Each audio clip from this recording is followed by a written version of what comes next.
आरहत वाङ्मय में कहा गया है, इंद्रियत्थे विवज्यता सज्जायम चेव पंचहा तम मुत्ति तत्पुरक्कारे उग उत्तेरियम रिये आश्रय। हमारे जीवन में चित्त का बहुत महत्व है। चेतना तो मूल तत्व है। यह शरीर इतना शोभायमान हो रहा है, यह चैतन्य का प्रभाव है, आत्मा का प्रभाव है। शरीर में जब तक आत्मा रहती है तब तक शरीर सक्रिय बना रह सकता है। तो चेतना का बहुत महत्व है। चित्त हमारा अच्छा रहे। यह शरीर मानो चित्त पर आधारित है।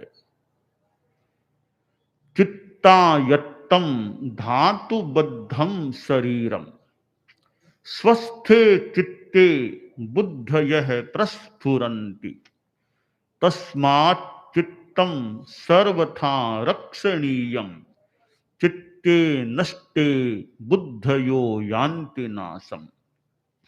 चित्तायत्तम धातुबद्धं शरीरम स्वस्थे चित्ते बुद्धयः प्रस्फुरन्ति तस्मात् चित्तं सर्वथा रक्षणीयं चित्ते नष्टे बुद्धयो यान्ति नाशम। तो चित्त का बहुत महत्व है। हम चित्त शब्द का प्रयोग कितना करते, सचित्त अचित्त। अब सचित्त में चित्त शब्द है, अचित्त में विचित्त है। तो चित्त महत्वपूर्ण तत्व है। हमारे जीवन में शरीर भी है, वाणी भी है और मन भी है। सबका अपना अपना महत्व है। अमहत्वपूर्ण देखें तो शरीर भी नहीं, वाणी भी नहीं, मन भी नहीं। छोटी छोटी चीज का भी अपनी सीमा में जितना उसका है उतना महत्व होता है। यह जो स्थान है, बिल्डिंग है, परिसर है, तो अपना अपना महत्व है। कमरे का अपना महत्व है, सीढ़ियों का भी अपना महत्व है। अगर सीढ़ियां न हो तो कमरों तक पहुंचना भी कठिन हो जाए। वृक्षों का अपना महत्व है। तो वस्तु का जितना जिसका महत्व हो सकता है या होता है उतना होता है। तो हमारे जीवन में मन का भी बड़ा महत्व है। चित्त स्वस्थ रहे, यह धातुबद्ध शरीर है। 7 धातुओं की बात आती है, धातु अधिक भी हो सकती है। धातुओं से बंधा हुआ शरीर है। यह चित्त के वशीभूत है, मानो चित्ताधारित है। चेतना निकल जाए फिर शरीर की क्या स्थिति हो जाती है। तो चित्तायत्तम, यह धातुबद्ध शरीर है, वो चित्त के कंट्रोल में, चित्त के वशीभूत है। अब चित्त आदमी का स्वस्थ रहे। चित्त स्वस्थ है तो बुद्धयः प्रस्फुरन्ति, बुद्धियों की प्रस्फुरना होती है। बुद्धियां वहां प्रस्फुरित होती हैं जहां चित्त निर्मल रहता है, चित्त स्वस्थ रहता है, ठीक रहता है। इसलिए हर प्रकार से अपने चित्त चित्त की रक्षा करनी चाहिए, सुरक्षित रखना चाहिए।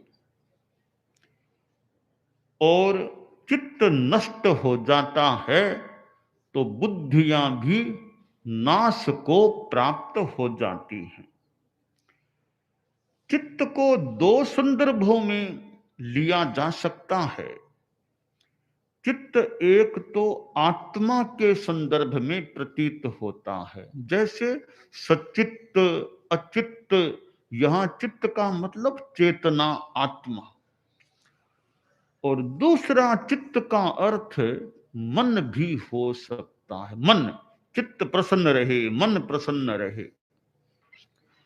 तो यो दो अर्थ तो स्पष्ट प्रतीत हो रहे हैं, चेतना और मन।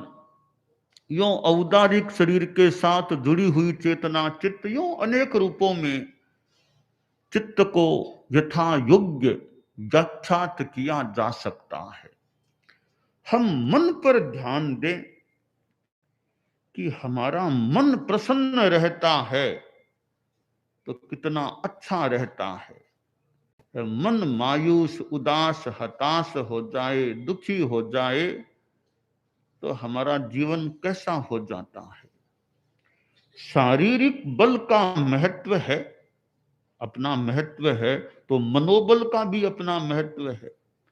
शरीर का बल भी महत्वपूर्ण है और मन का बल भी महत्वपूर्ण है।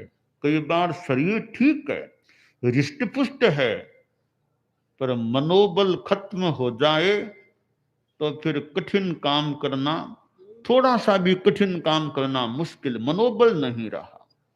मनोबल मजबूत है, थोड़ा शरीर कम ठीक है, तो भी आदमी पुरुषार्थ और प्रयास कर सकता है। ये मनोबल के सहारे चल लेता है। मान लो थोड़ा दर्द भी है शरीर में, पर मनोबल मजबूत है तो आदमी जैसे तैसे चलने का प्रयास कर लेता है। तो शरीर बल का महत्व है, काय बल का भी महत्व है। शरीर को भी इग्नोर तो नहीं करना चाहता। शरीर बल का महत्व है और मनोबल, मन बल का भी महत्व है। मन बलवान रहे और प्रसन्न रहे, आदमी को ये मानसिक दुख होते हैं वो मन के प्रमाद से हो जाते हैं। एक संस्कृत भाषा का श्लोक है, मनः प्रमादात् वर्धन्ते दुखानि गिरिकूटवत् तद्वशादेव नश्यन्ति सूर्यस्याग्रे हिमं यथा। मनः प्रमादाद् वर्धन्ते दुखानि गिरिकूटवत् तद्वशादेव नश्यन्ति सूर्यस्याग्रे हिमं यथा। कि मन का प्रमाद होता है। प्रमाद, राग, द्वेष, घृणा, चंचलता वो है तो दुख भी बढ़ जाते हैं। और मन को वश में कर लिया, मन कंट्रोल में है, मन की चंचलता भी कम हो गई है, मन में घृणा, नफरत आदि खराब भाव नहीं है, तो वे दुख हैं वो नष्ट भी हो जाते हैं। कि नष्ट कैसे? सूर्यस्याग्रे हिमं यथा। सर्दी पड़ती है, सूरज उग जाए, धूप खिल जाए तो सर्दी फिर कम हो जाती है, नष्ट हो जाती है। या बर्फ है तो सूर्य का आतप पड़े, धूप पड़े, बर्फ पिघल गई तो बर्फ नष्ट हो। तो सर्दी भी सूर्य निकल जाता है, धूप खिल जाती है तो सर्दी कम हो जाती है, नष्ट हो जाती है। वैसे ही मन को वश में कर लिया जाता है तो दुख भी फिर नाश को प्राप्त हो जाते हैं। तो हम अपने मन को अच्छा रखें, हम सुमन रहें। सुमन एक है दुर्मन और एक होता है सुमन। मन जब दूषित हो जाता है तो वह दुर्मन हो जाता है। मन सुष्ठु, अच्छा, शुभ रहता है तो वह सुमन हो जाता है। तो हम सुमन रहें, अच्छे मन वाले बने रहें। जैसे सुमन फूल है, फूल अच्छा लगता है, मेरे सामने भी फूल अच्छा लगता है, हमारा मन भी फूल की तरह खिला हुआ अच्छा रहे तो सुष्ठु मन है, अच्छा मन रहे। तो आदमी का मन शुभ होता है, भाव शुद्ध होते हैं तो पाप कर्मों के बंधन से बचाव रह सकता है। मन एक ऐसा तत्व है, दुनिया में बढ़िया काम भी मन वाले प्राणी कर सकते हैं। जो प्राणी अमनस्क होते हैं, जिनके मन नहीं होता, वे बहुत बढ़िया काम दुनिया में नहीं कर सकते। तो जैसे मनुष्य भी दो प्रकार के बताए गए हैं, त्रियंश भी दो प्रकार के, कि समनस्क अमनस्क।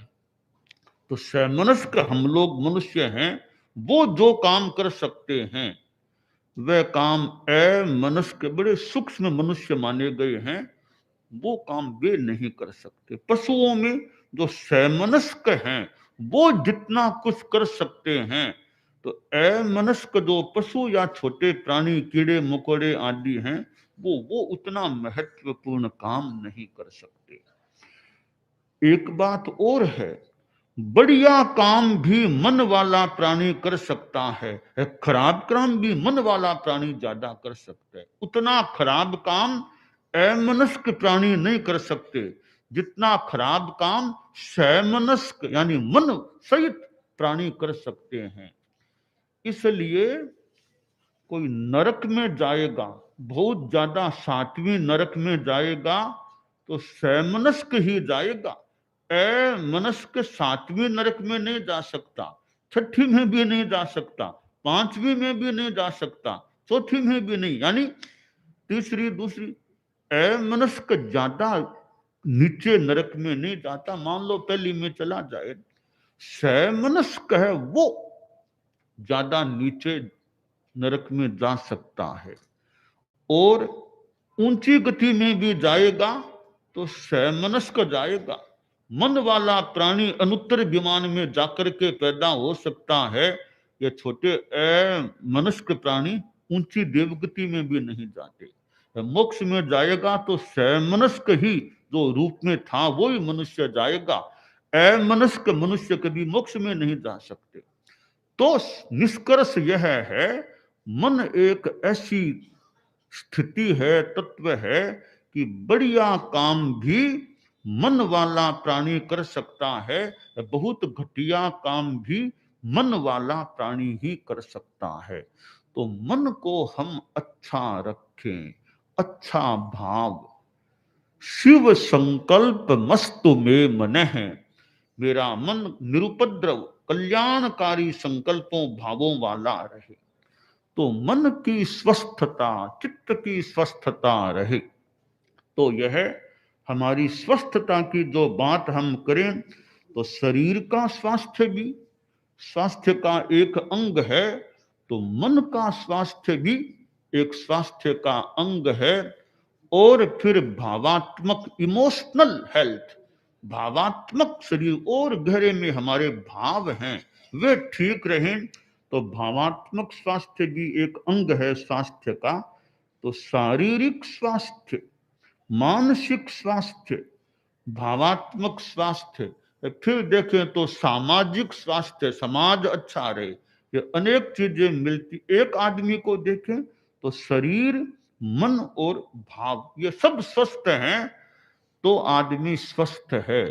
तो जो संस्कृत में कहा गया, स्वस्थे चित्ते बुद्धयः प्रस्फुरन्ति, चित्त स्वस्थ होता है तो फिर बुद्धियों की स्फुरना होती है। तो चेतना स्वस्थ, तन भी अगर स्वस्थ है, मन भी स्वस्थ है, भाव स्वस्थ हैं, तो मानो कंप्लीट हेल्थ, परिपूर्ण स्वास्थ्य की बात हो सकती है। तो हमारी स्वस्थता भी बनी रहे।